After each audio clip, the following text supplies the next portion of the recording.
This episode is sponsored by Friskies, who would like to tell your cats hi. Now, if that didn't get your cat's attention, there is one thing that always does the trick.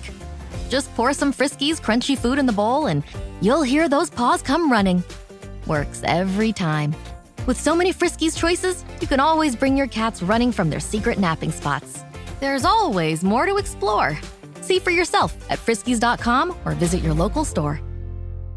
Welcome to the Case 4 with Chris Cox, the pretend procedural that is not in the court of the last resort, but rather the court of the Walt Disney World Resort. This is the podcast where theme park expert Len Testa and mind reader Chris Cox will regularly debate on some of the more trivial aspects of vacationing in Orlando, which makes visiting either a complete joy or an absolute misery. I'm the less than honorable James Robespierre Hill. I'll be presiding over today's proceedings, and after Mr. Cox and Mr. Testa's arguments, I will render my verdict. All verdicts are final, unless, of course, they're not, which means that we'd love to have you, the listener, also weigh in with your thoughts on these not-so-weighty topics. And the matter before us today is rope dropping. Okay, rope dropping, really? Does that mean what I think it means? Am I now a hanging judge? Because hang on, I have a list. No, Your Honor, and I can't believe you made me say that. Rope dropping is the practice at Disney World where guests arrive at the place prior to the actual scheduling opening, in fact, well in advance, and that allows them to be first in line for whatever ride they want to go on when the park actually opens. Yeah, and there used to be an actual rope, right, which they'd sort of stretch across Main Street at the bottom of the hub in front of Cinderella's castle, and that rope would hold the crowds back until the park's official opening time. There'd be some music, there'd be a little announcement, and then they'd drop the rope and the guests would enter the park. Yes, and there'd be cast members telling guests, walk, don't run, but inevitably everyone still ran. Yeah, that's where the name rope drop or tripping over a rope comes from. Got it. Okay, so just to be clear here, I don't actually get to hang anyone. All right, this is concerning me now. How did you become a judge, Jim? I can explain that, Chris. It's the way things typically work here in the United States. If you look like you're ready for the job and you've got the clothing for it, you get the job. By the way, I also have a set of surgical scrubs, and Chris, if you're not feeling especially attached to your appendix, I can make that happen. Some dental work, Chris, don't you? I do need some dental work, but scrubs aren't going to cut it. In fact, there's going to be no cutting of anything, Jim. I'd like to end this podcast with the exact same number of internal organs that I started. That is, of course, your call. Is that too much to ask for? Well, I'm just saying, if you change your mind, I have an especially sharp penknife up here on my desk. So, all right. Anyway. No, I'm good. I'm good. Okay, then, Mr. Cox, Mr. Testa, which side of this debate will each of you be handling today? I'm going to be for rope dropping. And Jim, I'm also going to be for rope dropping. Yeah, this is where it's like we're debating the French here between Chris and I, because we're going to be for and against alternatively. We'll see how it goes. Well, gentlemen, then you have les floor. So. Merci beaucoup. Right, so my big thing here is it's all about maximizing time. If you've not got long at Disney parks, you're going to get longer by rope dropping. And if you have got long, you're going to buy yourself some time to rest, relax, or soak up some of the sights. Sure, you can sleep in and wait 90 minutes in the midday sun for Seven Dwarfs Mine Train, questioning your life choices. Or you can see your holiday/vacation, I'm translating, as a military operation and feel smug as you head back to your resort for a few hours by the pool, watching people walk into the park not knowing the 120-minute queue that's about to hit them. Wow, as a judge, I have to say that was kind of judgy. Mr. Testa? Yeah, I'm with Chris on this one. The amount of time that you save by making a little bit of effort to get up in the morning is fairly substantial, and it pays dividends throughout the day. So we think that if you rope drop a park, because there's no one in line ahead of you when you're entering the park, the wait times are much shorter than they're going to be for the rest of the day. We think you would save between 1 and 2 hours a day in line at least, depending on the park and the time of the year that you're visiting. So that's a huge savings. We're talking about, lightning lane level of time savings here, but without the additional cost. And in general, to make Chris's other point, we think that every minute that you wait to go into a Disney park is two extra minutes waiting in line, no matter how good your touring plan is. So there are huge benefits to getting to the park early. So it's like waiting in line, but you're not really waiting in line. And you're sort of waiting in a huddle near the front of the castle. But you're getting free time later for sort of fake line time now. That's what we're saying, right, Len? Although we're not really doing cons, there are cons. You're saying there's, no extra expense. There is an extra expense, right? Because to make rope drop really work for you, you need to be staying at a Disney resort. Right. So that's the thing. Ever since the pandemic, Disney continues to monetize the idea of waiting less in line. And they do that by charging you for things like Lightning Lane, or in this case, the way that they changed early theme park entry was that every park has it every day. And remember, before the pandemic, it used to be one park per day that had early entry. So if you were staying offsite, you could go to a park without early entry and still be in the rope drop crowd with everyone else. That's not possible anymore. So Chris, to your point, you've really got to stay at a Disney hotel in order to rope drop. And if, like me, you have an accent and you're from the UK, the greatest thing about rope dropping is you're going to be up early anyway. We have a thing called jet lag. You call it jet lag, Chris, and I call it circadian privilege, but you do you, right? Okay. I will not be checking that privilege, because if you're from the UK, you're going to be up early, right? So you get up, you get to the park, you're already there, you're already wide awake. You might, if you're lucky enough, like me and my family did, we got picked as first family, which, by the way, if you do it... have I told you about this? So we were waiting at the gates, and a lady comes up to us with a clipboard and starts chatting, and we're literally at the front of the gates because we've been up since 4 a.m. We're outside Magic Kingdom, and I'm like, she might want us to open the park. And in my head, that meant sort of standing at the front of the park and them going, oh, here's the Cox family from England, give them a wave, the park is now open. And I didn't want to do this because I'm like, we're here early to not have to buy a lightning lane for Seven Dwarfs Mine Train. I just want to get in that line. So you're at the front of the park right now? We're right at the front. We're at the tap styles. Good. Okay. And then she was like, oh, well, would you like to be first family? My kids were like, they seemed up for it. So I was like, okay, that's great. But what I didn't realize is what first family actually means at Magic Kingdom is you do the, hey, welcome to the park, everyone. Mm-hmm. They then give you a memory maker for the day, which I've already got anyway, because I'm a UK guest with that fancy ticket. But you then get 10 to 15 minutes where they just walk you into Main Street, and the only people there are like the janitorial staff and the custodians cleaning up. It's empty. And we have photos we will never be able to replicate unless maybe there's another pandemic and the park's closed to nearly everyone, of us on Main Street, and we're the only people there. It's literally us. It's incredible. Yeah. That is worth getting up early and rope dropping for. You posted the photos on your social media, and I was super jealous about it.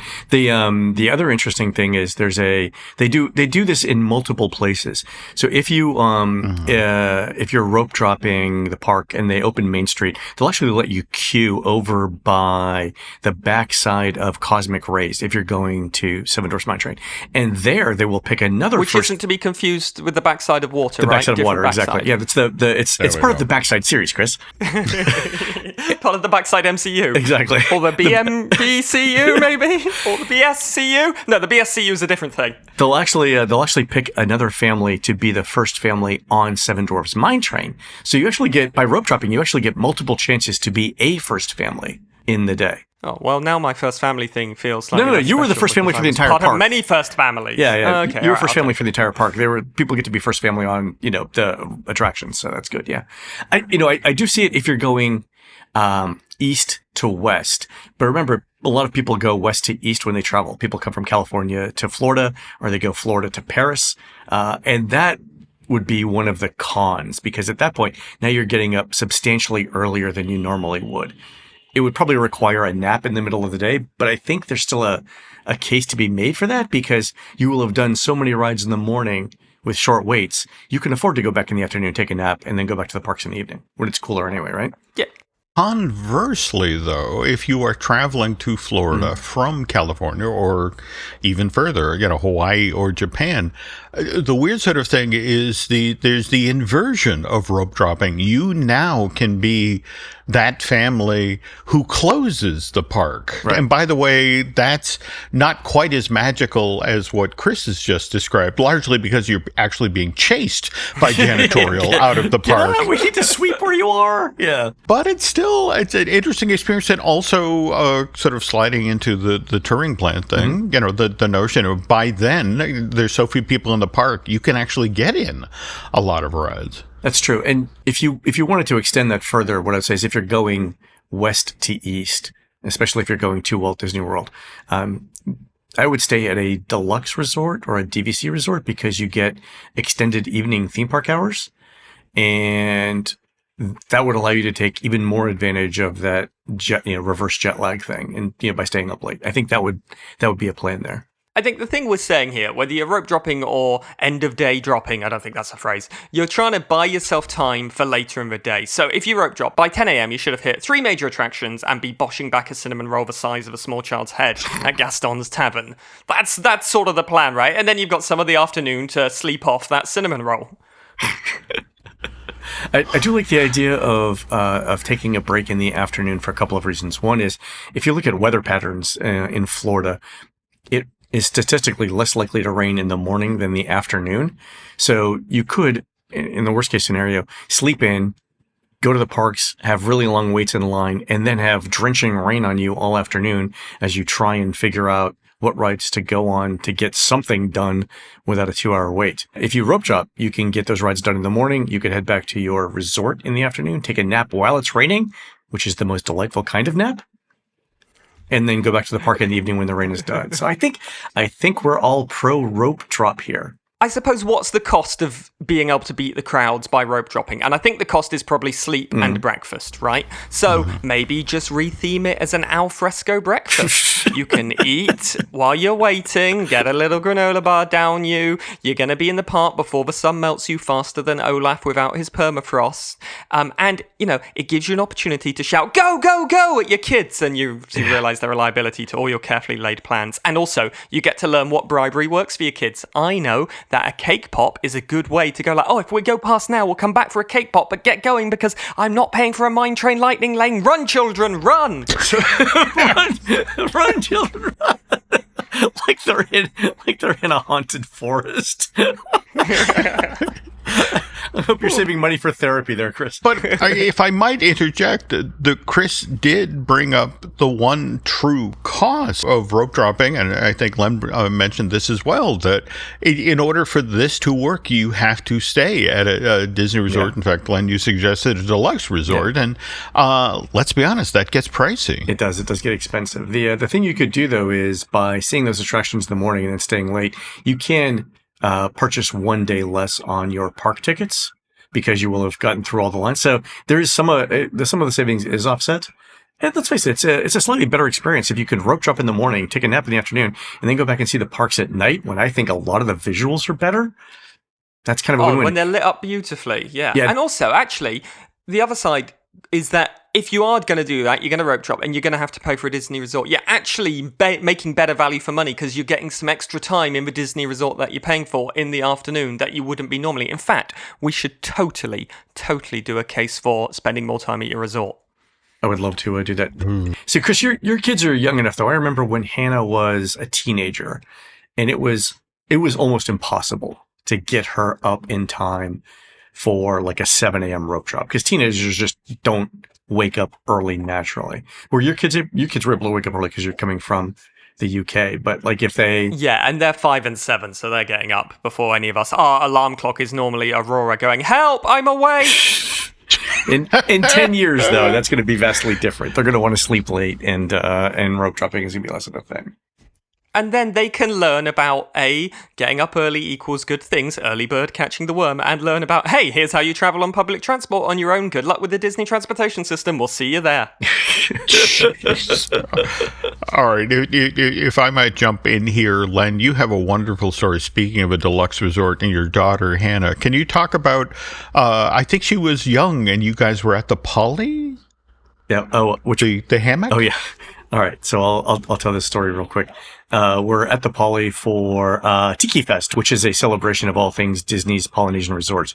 And we had rope dropped in the morning. We had gone back to the resort for the afternoon, and Hannah was laying out on a hammock on the beach. So, this is a father-daughter trip. Chris, think about this. Father-daughter trip. I'm sitting on the white sand beach of the Poly.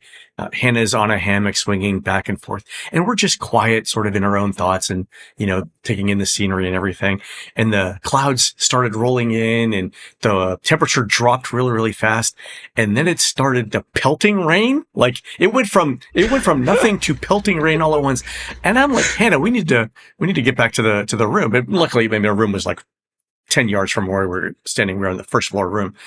And I'm like, Hannah, we need to go. Hannah, we need to go. She had fallen asleep in the hammock and was asleep in the rain in the hammock, was not waking up, even though being pelted by rain. I'm like, this is what happens when you get a teenager up early in the morning. So I wake her up and we walk over to the room and continue our napping. But yeah. Cool. I love that. Although, actually, talking of getting pelted by rain, there is a downside, right, to rope dropping, which is if the ride you're going to rope drop is going to have a rain delay or not be open. Like, I remember rope dropping Hagrid's at Universal and thinking, I got up an hour early, I'm at the front, and it's not open. I'm now just going to wait in line forever. Yeah, this is a good point. You really need to know which attractions to rope drop in order to make the best use of your time. Hagrid's often has trouble opening right with the rest of the park. Same thing at Rise of the Resistance at Hollywood Studios. I don't think Seven Dwarfs Mine Train is especially reliable in that case too. So you really got to know going into it that the first attraction that you're going to go on, you're either going to commit to it, whether it's open or not, or you're going to have a really good backup plan and know that really quickly. What we tell people to do, Chris, is this. As you're walking into the park, find a cast member and ask them if the ride that you're going to is open. Because if they say no, then you can go to your alternate plan and not waste any extra time in line. That's such a great idea, Len. You need plan A, plan B, and maybe plan C. So in the morning, you can pivot on a dime when you find out that Rise is delayed. Or if it isn't delayed, then great. In fact, last time we roped Disney's Hollywood Studios, we rope dropped Rise. And I think, let's say the park opening, I think was maybe a 9 a.m. opening. So it would be 8:30 early entry. They actually let us in the park at about 10 past 8. Or 8:10 in American. It's the same thing. And so we were heading towards Rise, and we're like, is Rise open? And the cast members were like, yep. And not only was it open, but actually, we didn't even wait to get on it. They just batched us straight in. So by 8:30, we'd come off Rise and had already completed that morning and got to walk around Batuu, where it was still empty. Before the early entry period had even begun. That's amazing. Before the official entry to the park, we'd done the biggest ride of the day, and then we're straight on everything else. So we kind of doubled up our early entry rope drop time. I love the fact that there was still nobody else in Batuu, and it ties into one of the interesting statistics I did for this show. So the percentage of guests who use early entry is relatively low. Disney told us once that it was below 25%. Of the people that would be in the park. Wow. And earlier this year, we on TouringPlans for our TouringPlans software, we added a rope drop flag to the TouringPlans where people could tell us, look, I'm going to do whatever I need to do to be at the front of that line for the first ride of the day. And we've noticed since then around 15% of our users, who are typically type A anyway, are actually using that rope drop flag. So relatively few people are going to be in the park with you. Yeah, I think it's fantastic. The one other downside I would say is this: when Disney does holiday hours, like for Christmas, when the park opens at 7 a.m. to normal guests, that means the park opens for early entry at 6 a.m., which means you really need to be in the early entry line by like 5:45 a.m., which means you're getting up at 5 a.m. to get everyone out the door. And that's even with jet lag, that feels early. And that's the thing. Like, I can get up if the number on my alarm clock begins with a 5. That's morning. I can do that. If the number on my alarm clock begins with a 4 or a smaller number, that's the middle of the night, right? Like that's I think it's the same. Like Animal Kingdom is a tough one. We rope dropped Animal Kingdom on our second day, and we got the first. We were staying at Animal Kingdom Lodge, so we got the first bus there, which I think must have been like we were at that bus stop at 6 a.m. and the bus was shortly after. That's early. It was still middle of the night. It was still dark, and when we got there, no word of a lie, we were the only people. It felt like terrifying ghost town rather than exciting theme park. And maybe 10 minutes later, some other people started coming up with animals making noises. And then so we're at the front of the rope drop line for 10 minutes. We're the only people there. And then we get through security. We don't get beeped. We're fine. It's our second part. We touch the gates. We're about to go through. My youngest fingerprint no longer works. So suddenly, luckily, the plaids are there. They're really quick. They're on it. But like that takes 3 minutes of switching fingerprints around. And now we weren't the first people we weren't the first people to go on Flight of Passage. Although I did finally get a tiny This is a good point, actually. I finally that time got a tiny glimpse of the avatar in the queue line as we walked past it, but I've never seen that before when rope dropping or lightning lane it, because I didn't get to see the full queue, right? Yeah, you walk straight past it, yeah. Yeah, that's the thing. I love the idea of you there with your kids in the dark, with no one else around you, and there's animal noises going on, and you're like, kids, just keep your eyes straight ahead. Look at me, look at me, look at me. Don't look around. They can sense fear. All right, fantastic. I was about to say that this sounds like the first 5 minutes of Jurassic World Rebirth. All right, well, gentlemen, I've now heard your arguments. I am going to retire to my chambers and consider your cases. Does it ever feel like you're a marketing professional just speaking into the void? But with LinkedIn ads, you can know you're reaching the right decision makers, a network of 130 million of them, in fact. You can even target buyers by job title, industry, company, seniority, skills, and did I say job title? See how you can avoid the void and reach the right buyers with LinkedIn ads. Spend $250 on your first campaign and get a free $250 credit for the next one. Get started at linkedin.com/campaign. Terms and conditions apply. The family that vacations together stays together. At least, that was the plan. Except now, the dastardly desk clerk is saying he can't confirm your connecting rooms. Wait, what? That's right, ma'am. You have rooms 201 and 709. No, we cannot be 5 floors away from our kids. The doors have double locks. They'll be fine. When you want connecting rooms confirmed before you arrive, it matters where you stay. Welcome to Hilton. I see your connecting rooms are already confirmed. Hilton, for the stay. This episode is brought to you by Nespresso and Samra Origins by the Weekend Coffee Collection. Introducing Samra Origins. My collaboration with Nespresso is a connection to my roots, to my mother, Samra. Coffee that hits the right notes. It transports you. Crafted with unique notes and bold soaring flavors. Experience a taste that moves you. Nespresso and Samra Origins. Discover more at Nespresso.com. And we're back. All rise. I'm not standing for you. Well, bend at the waist. Okay. After due consideration on the matter of whether rope dropping is the most effective use of one's time when visiting the Walt Disney World Resort or a fiendish plot to rob one of their beauty sleep, my verdict is much like the argument that both of you gave right now, somewhat mixed, but I have to admit, I think going to the parks early, I think you've sold me on the math, Len. And more to the point, Chris, your lovely story about you and your family being the first into the Magic Kingdom, I would say, okay, that people should rope drop. And with that, another session in these hallowed halls, the court of the Disney World Resort, has now come to a close. My thanks to our two would-be barristers, theme park expert Len Testa and mind reader Chris Cox, for arguing the pros and cons of rope dropping today. And just a reminder, though, folks, a full verdict won't be rendered until you, the listener, finally weighs in, and will then share what you all had to say on the specific issue in an upcoming edition of The Case 4 with Chris Cox. And speaking of upcoming episodes, what case will you two be bringing before this court next time? I'm fascinated by club-level rooms at the Walt Disney Resort, so I want to know whether it's going to be worth getting one or not. It depends, Chris, how fond you are of muesli. Oh, oddly enough, I have a handful of that in my robe right now. Robe muesli, my favorite of all the snacks. Well, okay, it's agreed. We will discuss the merits of staying at club-level rooms at the Walt Disney World Resort on the next edition of this podcast. Until then, the Case 4 with Chris Cox is now closed. Thanks for listening, and this court will be back in session soon.